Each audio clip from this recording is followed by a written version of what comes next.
नमस्कार सांग मैंने आपण मानू समस्त को मो स्टोरी चैनल स्वागत। चलतु कहानी शुणा गाँ प्रेम भारी मिठार सप्तम भाग पूर्व भाग जदि आपण मैंने शुणी ना जल्दी जल्दी शुणी नियंतु। आउ हाँ सांग मैंने कहानी को आरंभ शेष जाए शुणी लाइक शेयर सब्सक्राइब करने को केबे भूलियोनी। एबे चलतु कहानी आग को बढ़िबा। स्वप्ना बारंबार मोबाइल सूरज का फोटो देखुथिबा समय हठात जेजे आसी कबाट ठक ठक कले। स्वप्ना आसी कबाट खोलिला हेले कबाट खोलिला परे देखिला जेजे पूरा कलाकाठ पड़ जाइछंती। स्वप्ना आग आसी जेजे को धरी पचारि चलिला, जेजे तुमर कौन होइछि जे तुम मुह एमिति सुखी जाइछि? मु फोन कले भी फोन उठेल नहीं। तुमे तो जेउ मनीष मु थरे फोन कला मात्रे तुमे सांगे सांगे फोन उठाओ, हेले आजी एमिति कौन हैला जे तुमे किछि कहून? तापरे जेजे कहिले माँ आजी सबू सरीगला।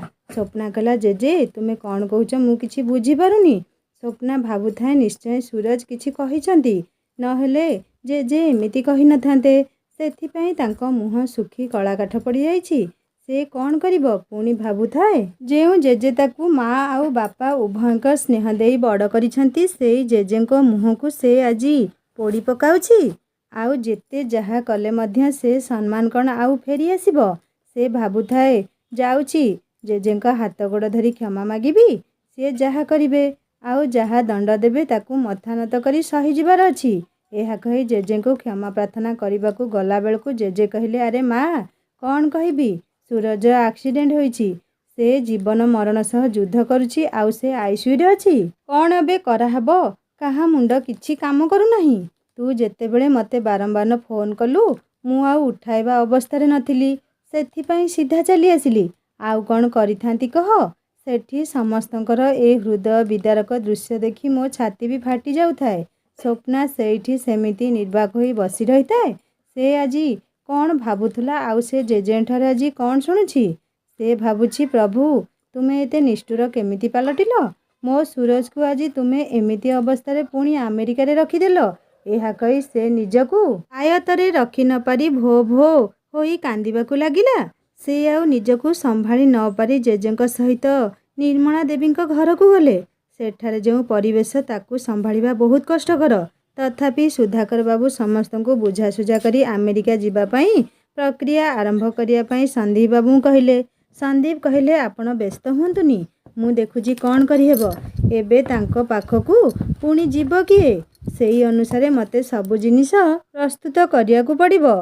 हठात कौन केमिति करिहेबो सेई अनुसारे आमको काम करिया को पड़िबो। अमेरिका को जीवा भी सहज नुहे। संदीप आउ तांको झियो इभार ही पासपोर्ट और भिसा अछि। सबर्ण मध्य पासपोर्ट आउ भिसा अछि। तेणु एई तीन जण ही केवल जाई परिबे। एठी निर्मला देवी महेश्वर बाबू आउ महेश्वता ए तीन जण को संभाळिया पई सुधाकर बाबू आउ स्वप्ना अछंती। सेही अनुसारे सेमाने बाहरी पड़ले अमेरिका अभिमुखे। एमाने एठी रहिले। स्वप्नार मुंड किछि काम करू न थाए। तार इच्छा होताए एबे तार केमिति कौन करी पासपोर्ट आउ भिसा करिदेले से जाई सूरज पाखरे पहुंची जांता। आउ सूरज सेवा करंता आउ तांकु टिके आखि पुरई देखंता। हेले सुजोग ताकू किए देबो। ता मन खाली छटपट हेउथाए। तापरे स्वप्ना किछि खाइबा तयारी करी आनी समस्तଙ୍କୁ देला। जेजेमा कहउथांती मु किछि खाइबी नाही, मो धन सियाडे जीवन मरण सह युद्ध करुछि, मु पुणी एठी खाइबी। मु सेठू तार भल मंद खबर न शुणिबा जाए अन्न जल किछि भी स्पर्श करिबी नाही। तू ए खाइबा सबू मो पाखरु नै जा। तापरे स्वप्ना जेजेमांक ठारू ए कथा शुणी मनर कहकू मनरे मारी जेजेमांक पाखरु खाइबा नै आसिला। तापरे से महेश्वर बाबू और महेश्वतांक पाखकू खाइबा मध्य नै करी गला। सेमाने मध्य जेजेमांक परी स्वप्ना को सही समान उत्तर देई खाइबा फेरई देले। एमानकर एही अवस्था देखी सुधाकर बाबू मध्य किछि खाइले नाही। सबु खाइबा रोसई घरे सेमिति थुआ होई थाए। स्वप्ना भी सूरज का खबर शुणिबा पर ठारू किछि न खाई न पी पड़ी रहिछि। से आउ निजकू संभाली न पारी इभा को फोन कला। बारंबार फोन रिंग हेउथाए किंतु इभा फोन जमा उठौ न थाए। स्वप्ना मन भितरे अनेक प्रश्न उंकी मारुथाए। ता मन भितरे थिबा व्यस्ततार तीव्रता बढ़िबाकू लागिथाए। हेले ए अदेखा व्यस्तता काहाकू देखै पारु न थाए, काहा आगरे भी प्रकाश करि पारु न थाए। बहुत समय गला परे इभा स्वप्ना पाखकू फोन कला। स्वप्ना पागलियों परी आसी फोन टी को धरी एका निश्वास करे पचारि चली था इभा तुमे माने सब भलरे पहुँचिल तो ଖିଆପିଆ କରିଛ ତ? ଆଉ ସୁରଜ କେମିତି ଅଛନ୍ତି? ଇଭା କହିଲା, ତୁ କ'ଣ ଏକା ସାଙ୍ଗରେ ସବୁ ପ୍ରଶ୍ନ ପଚାରି ଚାଲିଥିବୁ? ମୋତେ ଟିକେ ସମୟ ଦେଲେ ମୁଁ ତୋର ପଚାରିଥିବା ସବୁ ପ୍ରଶ୍ନର ଉତ୍ତର ଗୋଟି ଗୋଟି କରିଦେବି। ସ୍ୱପ୍ନା ନିଜକୁ ସମ୍ଭାଳି କହିଲା, ନା ନା, ଏଠାରେ ତାଙ୍କ ପରିବାର ଲୋକଙ୍କର ଅବସ୍ଥା ଦେଖି ସହି ହେଉନାହିଁ। କେହି ବି ଏ ପର୍ଯ୍ୟନ୍ତ ଗୋଟିଏ ଦାନା ସୁଦ୍ଧା ପାଟିକୁ ନେଇନାହାନ୍ତି। ତାଙ୍କର ଏପରି ଅସହନୀୟ ଅବସ୍ଥା ଦେଖି ମୁଁ ନିଜକୁ ରୋକିପାରିଲିନି। ସେଥିପାଇଁ ତତେ ଫୋନ୍ କରିଦେଲି। ତୁ ମୋତେ ଖରାପ ଭାବିବୁ ନାହିଁ। ତାପରେ ଇଭା କହିଲା, ସ୍ୱପ୍ନା, ତୁ ମୋର ଅନ୍ତରଙ୍ଗ ବାନ୍ଧବୀଟିଏ, ତତେ ମୁଁ କାହିଁକି ବା ଖରାପ ଭାବିବି? ମୋ ଭାଗ୍ୟ ଖରାପ ବୋଲି ସୁରଜଙ୍କର ଏପରି ଅବସ୍ଥା ହୋଇଛି। ବାପା ଆଉ ଶ୍ରବଣ ଦୁଇଜଣ ମେଡ଼ିକାଲରେ ସୁରଜଙ୍କ ପାଖରେ ଅଛନ୍ତି। ପାଖରେ ମାନେ? ସୁରଜ ତ ଆଇସିୟୁରେ ଅଛନ୍ତି। ଏମାନେ ଦୁଇଜଣ ତାଙ୍କୁ ବାହାରେ ଜଗି ବସିଛନ୍ତି। ଡକ୍ଟର ଏ ପର୍ଯ୍ୟନ୍ତ କିଛି ସଠିକ୍ ଇନଫର୍ମେସନ୍ ଦେଇନାହାନ୍ତି। ଆହୁରି 48 ଘଣ୍ଟା ଅବଜରଭେସନରେ ରହିବେ। ଭାରି ବ୍ୟସ୍ତ ଲାଗିଲାଣି। ସେ ତ ତାଙ୍କର ପଡ଼ିଛନ୍ତି। ଏମାନେ ଦୁଇଜଣ ବହୁତ ହଇରାଣ ହେଲେଣି।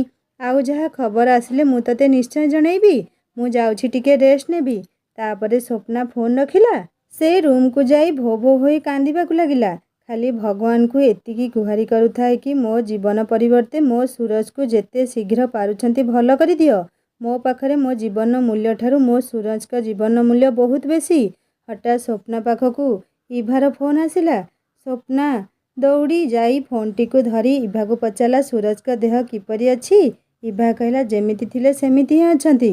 ଏ କଥା ଶୁଣି ସ୍ୱପ୍ନା କହିଲା, କ'ଣ ତାଙ୍କର ଅବସ୍ଥାରେ କିଛି ବି ସୁଧାର ଆସିନି?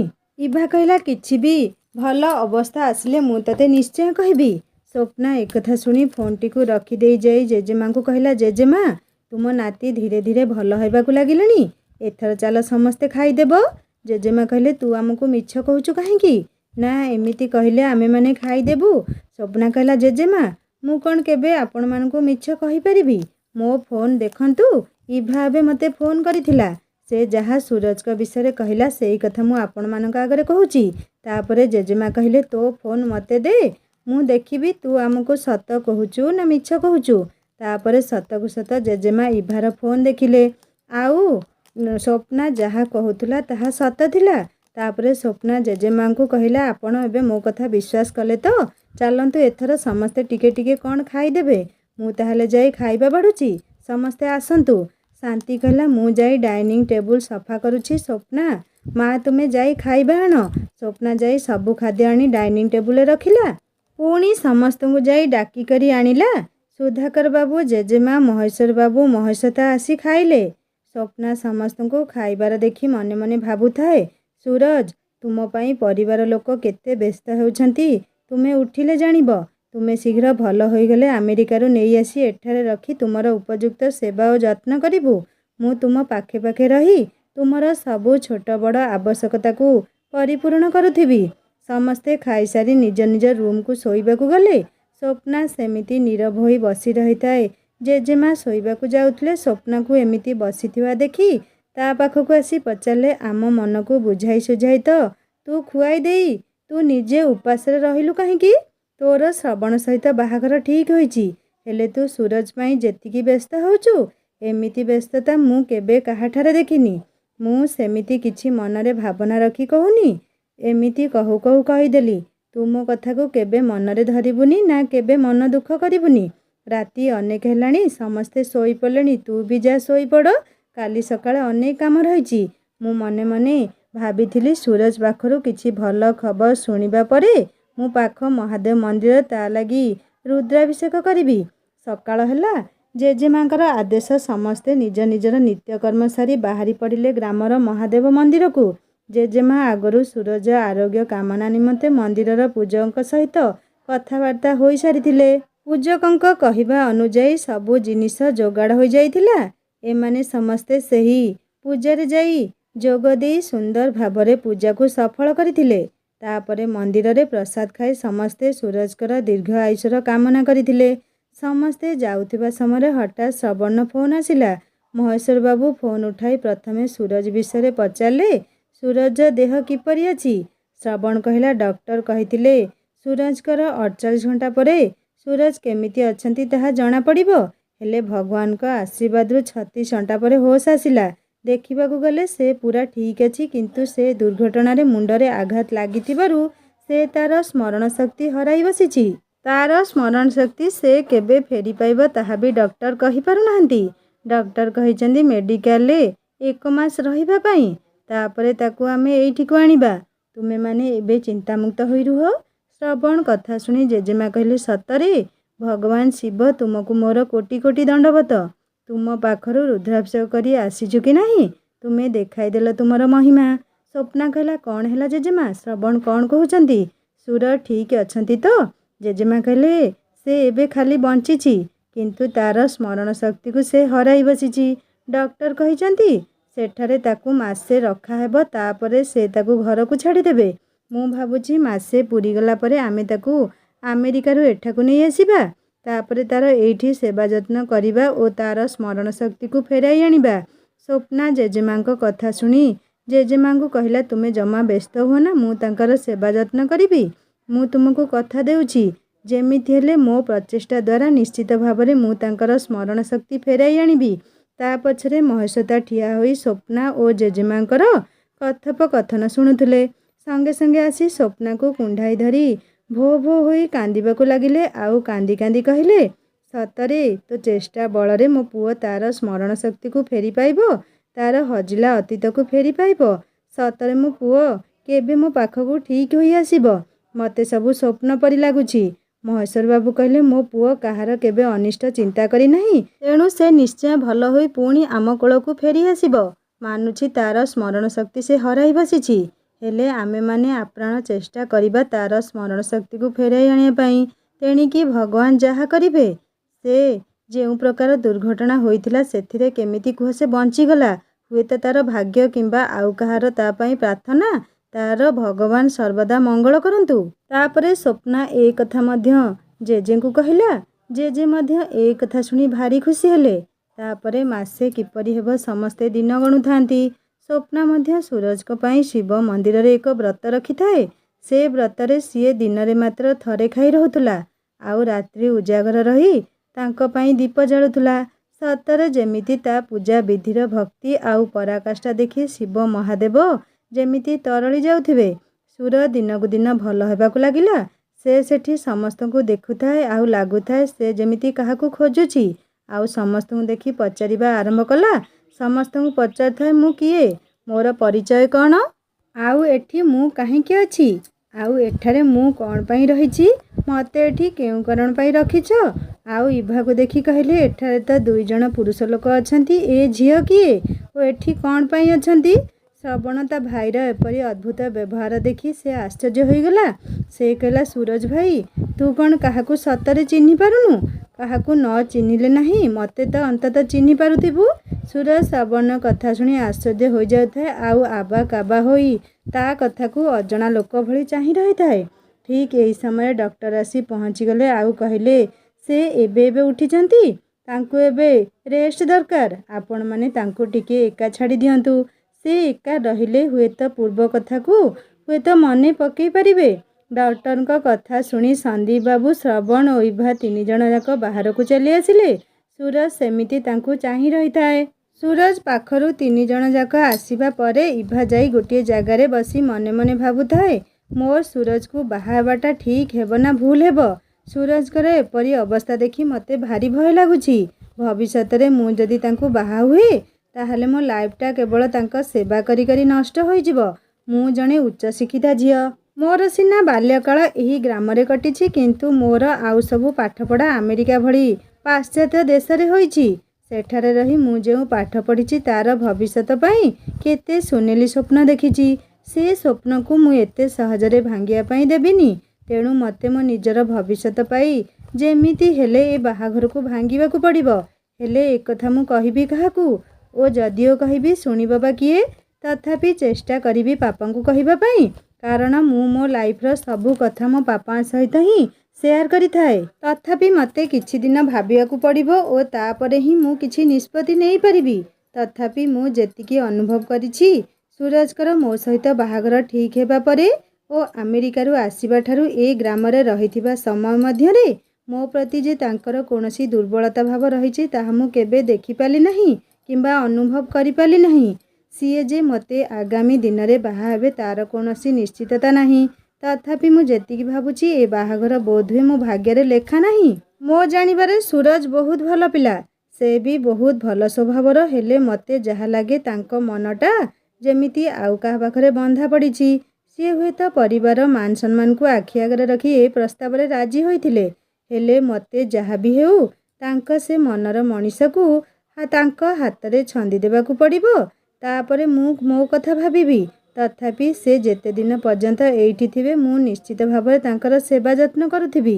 କାରଣ ସେ ଏବେ ଏପରି ପରିସ୍ଥିତିରେ ଅଛନ୍ତି ଯେ ତାଙ୍କ ହାତ ଛାଡ଼ିଦେଲେ ମୋ ଭିତରେ ମୋ ମଣିଷ ପଣିଆଟା ମରିଯାଇଛି ବୋଲି ଭାବିବି। ନା, ମୁଁ ସେମିତି କେବେ କରିପାରିବି ନାହିଁ। ମୋ ସହିତ ନହେଲା ନାହିଁ ସେ ଯାହାକୁ ବି ବିବାହ କରନ୍ତୁ, ସିଏ ବି ତ ମୋରି ପରି ଗୋଟିଏ ଝିଅ। ତାର ବି ତ କିଛି ନୂଆ ଇଚ୍ଛା ଆଉ ଅଭିଳାଷା ଅଛି। ସେ ମଧ୍ୟ କେତେ ରାତି ଉଜାଗର ରହି ଅନେକ ରଙ୍ଗୀନ ସ୍ୱପ୍ନ ଦେଖିଥିବ। ଆଉ ସେଇ ସ୍ୱପ୍ନକୁ 7 ରଙ୍ଗରେ ରଙ୍ଗେଇବା ଲାଗି ସେ ହଜାର ହଜାର ନାଲି ନେଳି ରଙ୍ଗର ପ୍ରଜାପତିର ରଙ୍ଗକୁ ଦେଖାଉଥିବ। ସେ ଯାହା ହେଉ, ମୁଁ ତ ତାଙ୍କୁ କେବେ ବାହା ହେବି ନାହିଁ। ଏମିତି ଅନେକ ଅକୁହା କଥା ମନ ଭିତରେ ଭାବୁଥିବା ସମୟରେ ସନ୍ଦୀପ ବାବୁ ଆସି ପହଞ୍ଚିଗଲେ। ଆଉ ତାକୁ ଡାକି କହିଲେ, ତୁ ଏଠି ଏକୁଟିଆ ବସି କ'ଣ ଭାବୁଛୁ? ମୋର ଯଦି ଅନୁମାନ ସତ ହୋଇଥାଏ ତାହେଲେ ତୁ ସୁରଜଙ୍କ ବିଷୟରେ ଭାବୁଥିବୁ। ଏମିତି ଗୋଟିଏ ଅଭାବନୀୟ ଘଟଣା ଦେଖି ତୋ ମନ ଭାରି ବ୍ୟସ୍ତ ହେଉଥିବ। ଏଇ କଥା ତୁ ନ କହିଲେ ବି ତୋ ମୁହଁକୁ ଦେଖିଲେ ସ୍ପଷ୍ଟ ରୂପେ ଜଣାପଡ଼ୁଛି। ଇଭା ଆସି ତା ପାପାଙ୍କୁ କୁଣ୍ଢାଇ ଧରି କହିଲା, ପାପା, ତୁମେ ନା ମୋର ସବୁଠାରୁ ଭଲ ପାପା। ତୁମେ ମୋର ପ୍ରତିଟି ଉଦ୍ଭାବନାକୁ ତୁମ ଦର୍ପଣ ରୂପକ ଆଖିରେ ଦେଖିପାର। ସେଥିପାଇଁ ତୁମେ ହିଁ ମୋର ପାପା। ସନ୍ଦୀପ ବାବୁ କହିଲେ, ଦେଖ ଇଭା, ତୁ ହେଉଛୁ ମୋ ଝିଅ। ତୋ ମନ ଭିତରେ କେଉଁ ସବୁ ପ୍ରତିକ୍ରିୟା ସୃଷ୍ଟି ହେଉଛି ମୋତେ ସବୁ ଜଣା। ତୋ ମନ ଭିତରେ ସୁରଜ ଓ ତୋ ବାହାଘରକୁ ନେଇ ଅନେକ ପ୍ରଶ୍ନବାଚୀ ସୃଷ୍ଟି ହେଉଛି। ତୋ ଭବିଷ୍ୟତ ମଧ୍ୟ ତୋତେ ହାତ ଠାରି କହୁଛି। ଯାହା ମନରେ ତୋ ପାଇଁ କିଛି ବି ପ୍ରତିକ୍ରିୟା ନାହିଁ, ତା ପାଇଁ ତୋ ଭବିଷ୍ୟତକୁ ଜମା ଅନ୍ଧାରର କାଳିମା ପରି ଅନ୍ଧାକାର ନ କରି ତୋ ଜୀବନରେ ଆଉ ଏକ ନୂତନ ସୂର୍ଯ୍ୟର ଉଦୟକୁ ଅପେକ୍ଷା କରି ତୋ ଜୀବନରେ ସୁନେଲି କିରଣକୁ ଆହ୍ୱାନ କରି ଏକ ନୂତନ ଜୀବନର ଆରମ୍ଭ କର। ଏହା ହିଁ ତୋ ମନ ଭିତରର ବା ତୋ ଅନ୍ତରର ଇଚ୍ଛା ଓ ଅଭିଳାଷା। ପାପାଙ୍କ ଠାରୁ ଏତିକି କଥା ଶୁଣିବା ପରେ ଇଭାର ଆଖିରୁ ସ୍ୱତଃପ୍ରବୃତ୍ତ ଭାବରେ ଲୁହ ଧାର ଧାର ହୋଇ ବହି ଯାଉଥାଏ। ଆଉ ବୋଧହୁଏ ସୁରଜ ପାଇଁ ଦେଖିଥିବା କିଛି ଖଟା ମିଠା ସ୍ୱପ୍ନ ମଧ୍ୟ ସେହି ଲୁହରେ ଧୋଇ ହୋଇଯାଉଥାଏ। ତଥାପି ସେ ନିଜକୁ ଆୟତ୍ତରେ ରଖି ଚୁପ୍ ହୋଇ ରହିଥାଏ।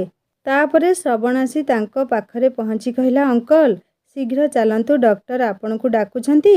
ସୁରଜ ଭାଇ ବିଷୟରେ କିଛି କହିବେ। ସନ୍ଦୀପ ବାବୁ କହିଲେ, ଚାଲ ସମସ୍ତେ ଯିବା। ଡକ୍ଟର କ'ଣ କହୁଛନ୍ତି ସେ ବିଷୟକୁ ଶୁଣି ତାଙ୍କ ସହିତ ଠିକ୍ ଭାବରେ ବିଚାର ବିମର୍ଶ କରି ଯାହା ନିଷ୍ପତ୍ତି ନେବା। ତଥାପି ଡକ୍ଟରଙ୍କ ସହିତ କଥା ହେବା ଆଉ ତାପରେ ଏ ବିଷୟରେ ମହେଶ୍ୱର ସହ ମଧ୍ୟ ମୁଁ ଟିକେ କଥା ହେବି। ତାପରେ ଦେଖିକି ଯାହା ନିଷ୍ପତ୍ତି ନେବି। ସମସ୍ତେ ଯାଇ ଡକ୍ଟରଙ୍କ ପାଖରେ ପହଞ୍ଚିଗଲେ। ଡକ୍ଟର ସୁରଜର ଅବସ୍ଥା ଦେଖି ତାକୁ ଆଉ 15 ଦିନ ପରେ ଘରକୁ ନେଇଯିବା ପାଇଁ ଅନୁମତି ଦେଲେ। ସନ୍ଦୀପ ବାବୁ ତଥାପି ତାଙ୍କୁ କହିଲେ, ଆମେ ଆମ ପେସେଣ୍ଟକୁ ଆମେରିକାର ନିଜ ଗ୍ରାମକୁ ନେଇପାରିବୁ ତ? ଡକ୍ଟର ସଙ୍ଗେ ସଙ୍ଗେ କହିଲେ, ତାଙ୍କୁ ଏଠାରୁ ତାଙ୍କ ନିଜ ଗ୍ରାମକୁ ନେଲେ କୌଣସି ଅସୁବିଧା ହେବ ନାହିଁ। ସେ ଏଇ କିଛି ମାସ ପୂର୍ବରୁ ଯେହେତୁ ସେହି ଗ୍ରାମରେ ରହି ଆସୁଛନ୍ତି ଆଉ ସେଇ ଗ୍ରାମୀଣ ପରିବେଶ ସହିତ ନିଜକୁ ଖାପ ଖୁଆଇ ଚଳିଛନ୍ତି, ତେଣୁ ସେଠି ରହିଲେ ହୁଏତ ତାଙ୍କର କିଛି ଦିନ ଭିତରେ ସବୁ ପୁରୁଣା କଥାକୁ ଧୀରେ ଧୀରେ ମନେ ପକାଇ ପାରିବେ। ଆଉ ଶୀଘ୍ର ଭଲ ହୋଇ ସମସ୍ତଙ୍କୁ ସେ ଚିହ୍ନି ବି ପାରିବେ। ତାପରେ ଟିକେ ସମସ୍ତେ ଡକ୍ଟରଙ୍କଠାରୁ ଏହି ଖବର ଶୁଣି ଟିକେ ଆଶ୍ୱସ୍ତି ଲାଭ କଲେ।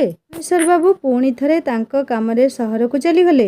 ସମସ୍ତେ ସିନା ଏକ ପ୍ରକାର ଆଶ୍ୱସ୍ତି ଲାଭ କଲେ, କିନ୍ତୁ ସ୍ୱପ୍ନାର ମନ ସେମିତି ଅସ୍ଥିର ହେଉଥାଏ। ସେ ଖାଲି ସେହି ସମୟର ଗତିକୁ ଦେଖୁଥାଏ। କେବେ ଆଉ 15 ଦିନ ଯିବ, ତା ସୁରଜ ତା ପାଖକୁ ଆସିବ, ଆଉ ସେ ତାର ଦାସୀ ସାଜି ସବୁ କାର୍ଯ୍ୟ କରିବ। ସମସ୍ତେ ଭିଡ଼ିଓ କଲ୍ କରି ସୁରଜକୁ ଦେଖୁଥାନ୍ତି, କିନ୍ତୁ ସ୍ୱପ୍ନା କାହା ଫୋନରେ ତା ସୁରଜକୁ ଦେଖିବ? ତାର ବି ସେମିତି ବଡ଼ ଫୋନ୍ ନାହିଁ। ମନ ତାର ଭାରି ବିକଳ ହେଉଥାଏ, ହେଲେ କ'ଣ କରିବ କିଛି ଜାଣିପାରୁନଥାଏ। ଜେଜେମା କହିଲେ, ଜାଣିଲୁ ମହେଶ୍ୱତା, ମୁଁ ଆମ ସୁରଜକୁ ଦେଖିଲି ସତ, ସେ ଆମକୁ ଦେଖିଲା ସତ, କିନ୍ତୁ ସେ ତ କାହାକୁ ଚିହ୍ନି ପାରୁନି। କିନ୍ତୁ ତା ଆଖି କହୁଥାଏ ସେ ଯେମିତି ଆମମାନଙ୍କ ମଧ୍ୟରେ କାହାକୁ ଖୋଜୁଛି, ହେଲେ କାହାକୁ କିଛି କହିପାରୁନାହିଁ। ହେଲେ ଆମେ ସବୁ ତା ପାଖରେ ଅଛୁ, ସେ ଆଉ କାହାକୁ ଖୋଜୁଛି। ମୋତେ କାହିଁକି ଗୋଟେ କେମିତି ଲାଗୁଛି, ସତେ ଯେମିତି ତା ଜୀବନରେ ଆଉ ଜଣେ କିଏ ଅତି ନିଜର ବୋଲି ଅଛି।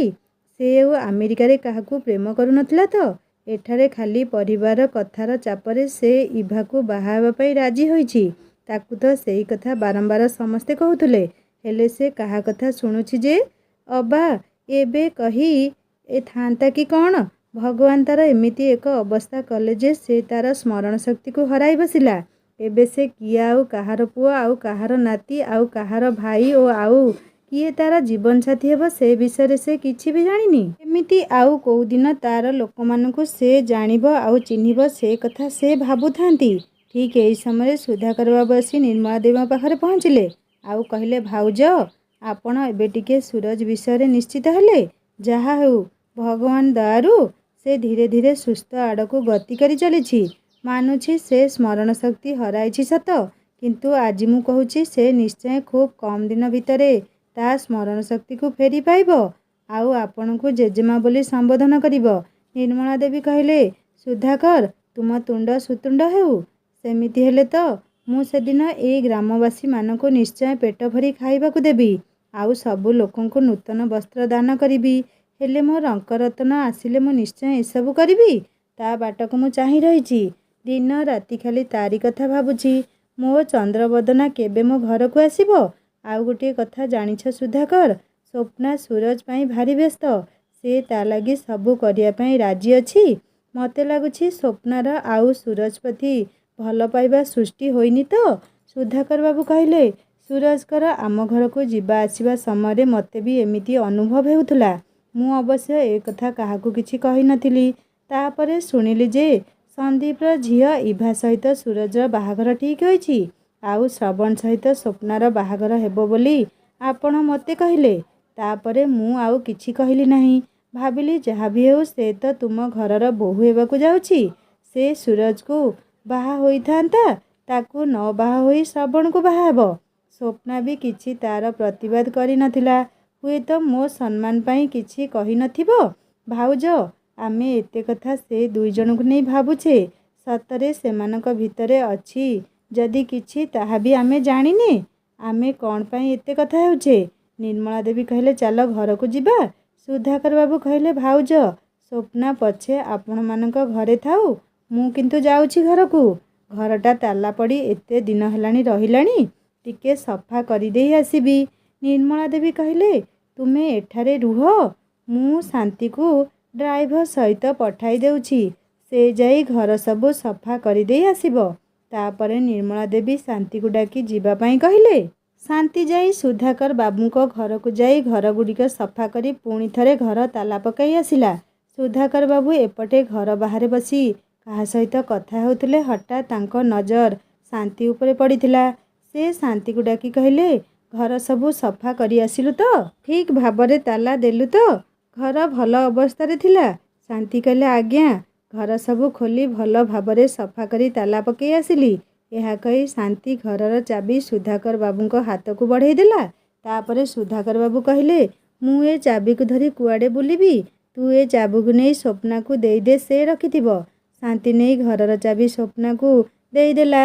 ସ୍ୱପ୍ନା ଶାନ୍ତିକୁ କହିଲା, ମା ଠାକୁର ପୂଜା କରୁଛନ୍ତି, ଚାଲ ତୋର ମୋର ରୋଷେଇ ପାଇଁ ସବୁ ଜିନିଷ ଯୋଗାଡ଼ କରି ରୋଷେଇ ଆରମ୍ଭ କରିବା।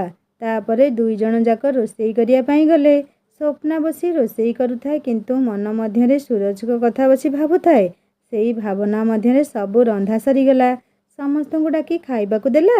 ଖାଇବା ସରିଛି କି ନାହିଁ ଆମେରିକାରୁ ଇଭାର ଫୋନ୍ ଆସିଲା ସ୍ୱପ୍ନା ପାଖକୁ। ସ୍ୱପ୍ନା ଫୋନ୍ ଧରିଲା ଆଉ କହିଲା, ତୁ କେମିତି ଅଛୁ? ଇଭା କହିଲା, ସେମିତି ଅଛି। ଆଉ ସୁରଜଙ୍କ ପାଖରେ ପାପା ଅଛନ୍ତି? ସୁରଜ ଯାହାକୁ ଦେଖୁଛନ୍ତି ତାକୁ ଖାଲି ଗୋଟିଏ କଥା ପଚାରୁଛନ୍ତି, ମୁଁ ଏଠାରୁ କେବେ ଯିବି? ସେ ତ ମୋ ପାଖକୁ ଆସୁନି। ତାକୁ ମୁଁ ଭାରି ଖୋଜୁଛି, ସେ କିନ୍ତୁ ଜମା ମୋର ଦେଖା ହେଉନି। ସ୍ୱପ୍ନା ତୁ କହିଲୁ ଏ କିଏ ଯାହା ପାଇଁ ସେ ଏତେ ବ୍ୟସ୍ତ ଆଉ ବିବ୍ରତ ହେଉଛନ୍ତି? ସେ ପ୍ରକୃତରେ କିଏ ତାକୁ ମୁଁ ଖୋଜୁଛି। ସେ ମିଳିଗଲେ ମୁଁ ଭାବୁଛି ଆମ ସମସ୍ୟାର ସମାଧାନ ହୋଇଯିବ। ହେଲେ ସେ କିଏ ତାକୁ ଏବେ କେଉଁଠୁ ଖୋଜିବା ସେଇଟା କଷ୍ଟକର ବ୍ୟାପାର ଅଟେ। ସ୍ୱପ୍ନା ତୁ ଜାଣିଛୁ କି ସେ କିଏ? ସ୍ୱପ୍ନା ମନେ ମନେ ଭାବୁଥାଏ, ଏ କିଏଟା ପ୍ରକୃତରେ କିଏ? ସୁରଜ ଆଉ ମୋତେ ମନେ ପକାଉ ନାହାନ୍ତି ତ? ହେଲେ ମୁଁ ବା କ'ଣ କରିପାରିବି? ମୁଁ ନା କାହାକୁ କହିପାରିବି ମୋତେ ନିଅ ବୋଲି। ସେ ଯିବା ପାଇଁ ଇଚ୍ଛା ଥିଲେ ବି ଯିବାର କୌଣସି ସମ୍ଭାବନା ନାହିଁ। ତାପରେ ଇଭା ମୋତେ ପଚାରୁଛି ସେ ଯାହାକୁ ଖୋଜୁଛନ୍ତି ସେ କିଏ? ସେ ଉତ୍ତର ବି ଆମ ପାଖରେ ନାହିଁ। ଥିଲେ ବି ଦେବାକୁ ମନ ଶଙ୍କି ଯାଉଛି। ସତରେ କ'ଣ ସୁରଜ ତୁମେ ମୋତେ ଖୋଜୁଛ? ଯଦି ମୋତେ ଖୋଜୁଛ ତାହେଲେ ମୋ ପାଖକୁ ଆସୁନ କାହିଁକି? ତୁମ ବିନା ମୋ ଜୀବନ ମୂଲ୍ୟହୀନ ପରି ଲାଗୁଛି। ଇଭା କହିଲା, ସ୍ୱପ୍ନା ତୁ ମୋତେ କିଛି କହୁନୁ ଯେ ସେ ଏବେ କାହାକୁ ଖୋଜୁଛନ୍ତି ଜାଣିବା ବଡ଼ କଷ୍ଟକର କଥା। ତଥାପି ଆଉ କିଛି ଦିନ ତ କଥା, ତାପରେ ସେ ଗ୍ରାମକୁ ଚାଲିଯିବେ। ସେଠାରେ ରହିଲେ ସେ ଶୀଘ୍ର ଭଲ ହେବେ ବୋଲି ମୋର ଆଶା ଆଉ ବିଶ୍ୱାସ। ଆଉ ଗୋଟିଏ କଥା, ମୋତେ ଦେଖିଲେ ବି କୌଣସି ପ୍ରତିକ୍ରିୟା ବି ନାହିଁ ତାଙ୍କର। ମୋତେ ଯେମିତି ଲାଗୁଛି ସେ ମୋତେ ଆଗରୁ କେବେ ବାହା ହେବାକୁ ଚାହୁଁନଥିଲେ କି ଆଜି ବି ଚାହୁଁନାହାନ୍ତି। ମୁଁ କ'ଣ ଏତେ ମୂର୍ଖ ହୋଇଛି ଯେ ଜାଣିପାରିବି ନାହିଁ? ସ୍ୱପ୍ନା କହିଲା, ତତେ ସେମିତି ଲାଗୁଛି ତ ଏତେ ଭାବେନା ତୁ। ଆଗକୁ ଆଉ ସମୟକୁ ଅପେକ୍ଷା କର, ଦେଖିବୁ ସବୁ ଆପେ ଆପେ ଠିକ୍ ହୋଇଯିବ। ସାଙ୍ଗମାନେ, ସ୍ୱପ୍ନା ଜୀବନରେ ଏମିତି କ'ଣ ସବୁ ଅନର୍ଥ ଘଟିଗଲା? ସତରେ କ'ଣ ସ୍ୱପ୍ନା ସୁରଜକୁ ପାଇବନି? ନା ସୁରଜ ସ୍ୱପ୍ନାକୁ ପାଇବା ପାଇଁ ଏମିତି ପଛ କଥା ଭୁଲିଯିବାର ଅଭିନୟ କରୁଛନ୍ତି? ତାହା ଜାଣିବା ଏହି କାହାଣୀର ଅଷ୍ଟମ ଭାଗରେ। କାହାଣୀ କେମିତି ଲାଗୁଛି ମୋତେ ନିଶ୍ଚୟ କମେଣ୍ଟ କରି ଜଣାଇବେ। ଆଉ ଯଦି ଭଲ ଲାଗୁଥାଏ ତାହେଲେ ସବସ୍କ୍ରାଇବ୍ କରିବାକୁ କେବେ ଭୁଲେନି। ହିନ୍ଦୀ ଷ୍ଟୋରି ଚ୍ୟାନେଲରେ ସୁନ୍ଦର ସୁନ୍ଦର ଲଭ୍ ଷ୍ଟୋରି ଅପଲୋଡ଼ ହୋଇଯାଇଛି। ଏହି କାହାଣୀର ଡେସ୍କ୍ରିପସନରେ ଲିଙ୍କ୍ ଦେଇଦେଇଛି, ଆପଣମାନେ କ୍ଲିକ୍ କରି ହିନ୍ଦୀ ଷ୍ଟୋରି ଶୁଣନ୍ତୁ। ସବସ୍କ୍ରାଇବ୍ କରିବାକୁ କେବେ ଭୁଲେନି ସାଙ୍ଗମାନେ। ଏଇ ଭଉଣୀଟାକୁ ଟିକେ ସାହାଯ୍ୟ କରନ୍ତୁ ନା। ରହୁଛି, ପୁଣି ଦେଖା ହେବ ଏହି କାହାଣୀର ଅଷ୍ଟମ ଭାଗରେ। ନମସ୍କାର, ଜୟ ଜଗନ୍ନାଥ।